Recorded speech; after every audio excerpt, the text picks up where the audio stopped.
मुझे नहीं पता कि मैं इस कहानी को कैसे शुरू करूं, क्योंकि कुछ बातें ऐसी होती हैं जिन्हें कोई माने या ना माने, पर जब आपने उन्हें जिया हो तो वो झूठ नहीं रह जाती। ये 1971 की बात है। हमारा परिवार, माँ, पिताजी, मैं और मेरे 4 छोटे भाई, हम लोग आयरलैंड के एक पुराने फार्म हाउस में शिफ्ट हुए थे। 10 कमरों का विशाल मकान, पुराना पर खूबसूरत।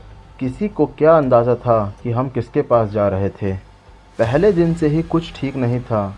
हमारा कुत्ता सैंडी घर के अंदर जाने से साफ मना कर देता। वो दरवाजे पर बैठकर गुर्राता रहता जैसे किसी को देख रहा हो। अगली सुबह सैंडी मरा हुआ मिला। पीठ पर लंबी खरोंचें थीं जैसे किसी ने पंजों से फाड़ा हो। हमने सोचा कोई जंगली जानवर होगा, लेकिन उस दिन से ही घर के अंदर भी अजीब चीज़ें शुरू हो गईं।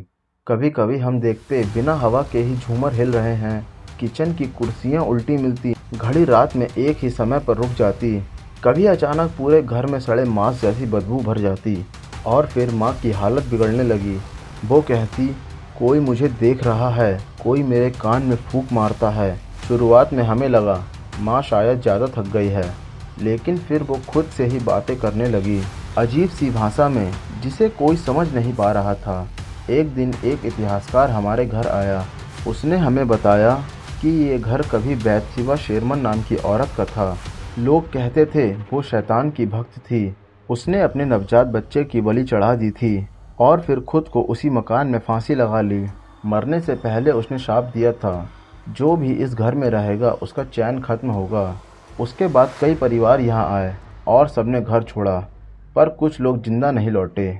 उस रात बिजली गई हुई थी, चारों तरफ अंधेरा। हम सब अचानक चीखों से जागे। माँ बेडरूम में नहीं थी। उन्हें ढूंढते हुए जब हम बेसमेंट पहुँचे तो माँ हवा में लटकी हुई थी, जैसे किसी ने उन्हें गले से पकड़कर ऊपर उठा रखा हो, पर वहाँ कोई नहीं था। पापा दौड़कर उन्हें नीचे लाए, लेकिन माँ की आंखें उस वक्त एकदम काली हो गई थी। वो एक साथ हंस रही थी और रो भी रही थी। आखिर में हमने एड और लॉरेन वॉरेन को बुलाया, जो असली पैरानॉर्मल इन्वेस्टिगेटर थे।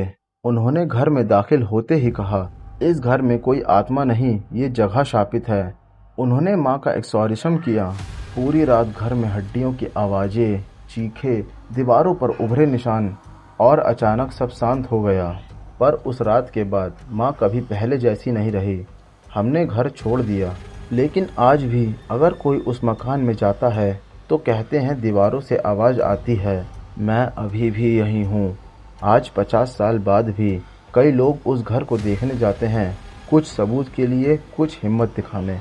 पर सच ये है, कुछ दरवाजे सिर्फ देखने के लिए नहीं होते, वो पूछते हैं, क्या तुम अंदर आकर जी पाओगे।